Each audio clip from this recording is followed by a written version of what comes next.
Tips ঘরে সবাইকে স্বাগতম জানাচ্ছি। আমাদের আজকের আলোচনার বিষয় কিয়ামতের আগে পৃথিবীতে যে 7টি আলামত দেখা যাবে। আসুন জেনে নেই কি কি। পশ্চিম আকাশ হতে সূর্যোদয়, এ সময় তওবার সুযোগ বদ্ধ হয়ে যাবে। এছাড়া ওই সময় 3টি ভূমিধস সংঘটিত হবে। কিয়ামতের বড় বড় 7টি আলামত কি কি? পশ্চিম আকাশ হতে সূর্যোদয় কিয়ামতের আলামত সমূহের মধ্যেও একটি অন্যতম। প্রথম আলামত হল ইমাম মেহেদী আলাইহিসসালামের আত্মপ্রকাশ, যিনি একছত্র খলিফা হবেন এবং পৃথিবীর সব মানুষকে ইসলামের অধীনে আনয়ন করবেন, ইসলামের বিজয় পতাকা উড্ডয়ন করবেন। দ্বিতীয়, দাজ্জালের বহিঃপ্রকাশ, এটা তখন ঈমানদারদের জন্য এক চরম পরীক্ষা হবে।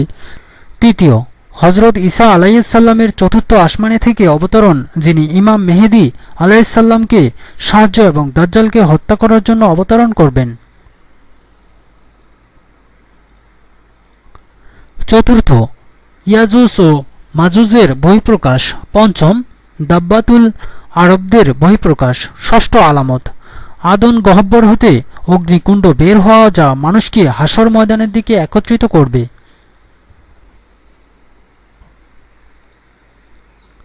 সপ্তম আলামত, পশ্চিম আকাশ হতে সূর্যোদয়, এ সময় তওবার সুযোগ বদ্ধ হয়ে যাবে। এছাড়াও ওই সময় 3টি ভূমিধস সংঘটিত হবে, একটি পৃথিবীর পূর্ব দিগন্তে, দ্বিতীয়টি পশ্চিম দিগন্তে ও তৃতীয়টি আরব উপদ্বীপে। হাদিস শরীফে কিয়ামতের ছোট ছোট বহু আলামতের কথা বর্ণনা করা হয়েছে। যেমন হযরত আনাস রাদিয়াল্লাহু থেকে বর্ণিত, তিনি বলেন, আমি হযরত রাসূল পাক সাল্লাল্লাহু আলাইহি সাল্লামকে বলতে শুনেছি যে কিয়ামতের নিদর্শনাবলীর কতগুলো হচ্ছে, হাক্কানি আলেমগণের ইন্তেকালের দরুন ইলমে দ্বীন দুনিয়া হতে উঠিয়ে নেওয়া হবে। মূর্খতা, ব্যভিচার ও মদ্যপান বৃদ্ধি পাবে। পুরুষ লোকের সংখ্যা কমে যাবে, স্ত্রী লোকের সংখ্যা বৃদ্ধি পাবে। এমনকি 50 জন মহিলার পরিচালক হবে একজন পুরুষ। ভিডিওটি ভালো লাগলে লাইক, কমেন্ট ও শেয়ার করুন। নিত্য নতুন টিপস পেতে চ্যানেলটি সাবস্ক্রাইব করে আমাদের সঙ্গেই থাকুন।